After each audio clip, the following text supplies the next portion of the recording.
నేటిదిన వాక్య ధ్యానం కొరకు సామ్స్ 121 7th స్టాంజా 121వ కీర్తన 7వ చరణంలో రాయబడిన వాక్యాన్ని చదువుకుందాం. ఏ అపాయము రాకుండా యెహోవా నిన్ను కాపాడును. వాక్య ధ్యానం కొరకై ప్రార్థన. కృపగల తండ్రి, వందనాలు. నేడు చదవబడిన ఈ వాక్య భాగం ద్వారా మాతో మాట్లాడి బలపరచండి. యేసుక్రీస్తు నామములో ప్రార్థిస్తున్నాను తండ్రి, ఆమేన్. చదవబడిన ఈ వాక్య భాగంలో మన ప్రభువైన యేసుక్రీస్తు వారు ఆయన మనల్ని కాపాడేటటువంటి దేవుడు. అనుదిన మన ప్రయాణాల్లో ఎన్నో అపాయాలు, ప్రమాదాలు మనకు తెలియకుండానే ఎదుర్కొంటూ ఉంటాం. అయితే ఆ పరిస్థితులన్నిటిలో ప్రభువారు మనల్ని కాపాడేటటువంటి దేవుడిగా ఉన్నారు. పరిశుద్ధ గ్రంథంలో రాయబడినటువంటి ఒక సంఘటన మనం పరిశీలన చేస్తే book of Ezra chapter 8 verse 31.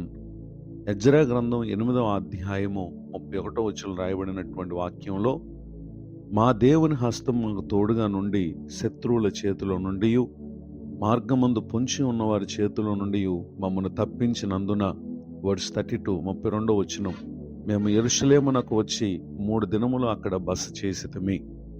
చదవబడినటువంటి ఈ వాక్య భాగంలో దేవుని హస్తం వారికి తోడుగా ఉండి శత్రువుల చేతిలో నుండి, మార్గమందు పొంచి ఉన్న వారి చేతిలో నుండి ప్రభు వారిని తప్పించిన విషయాన్ని ఇక్కడ మనం చూస్తూ ఉన్నాం. ఇటు దీవెనకు వారు పాత్రులగుటకు గల కారణం ఏంటంటే book of Ezra chapter 8 words 21-22.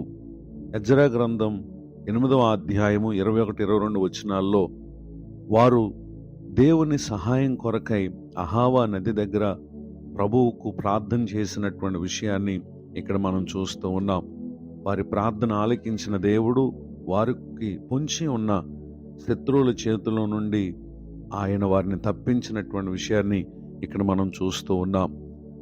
మనకు కనబడని అదృశ్య అపవాది శక్తులు పలు విధములైనటువంటి అపాయమును, ప్రమాదమును కలుగు చేయుటకై పొంచి ఉంటాయి. అయితే దేవుని కాపుదల వాటన్నిటి నుండి మనం తప్పింపబడటానికి కారణం.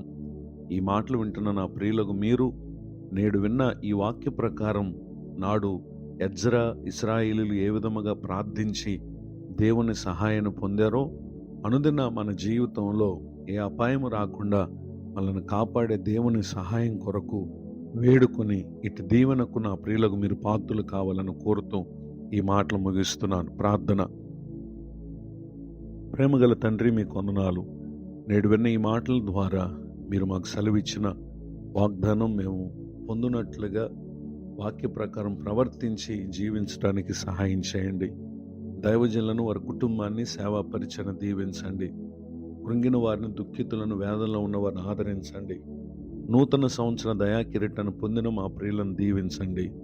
యేసుక్రీస్తు నామమున ప్రార్థిస్తున్నాను తండ్రి, ఆమేన్.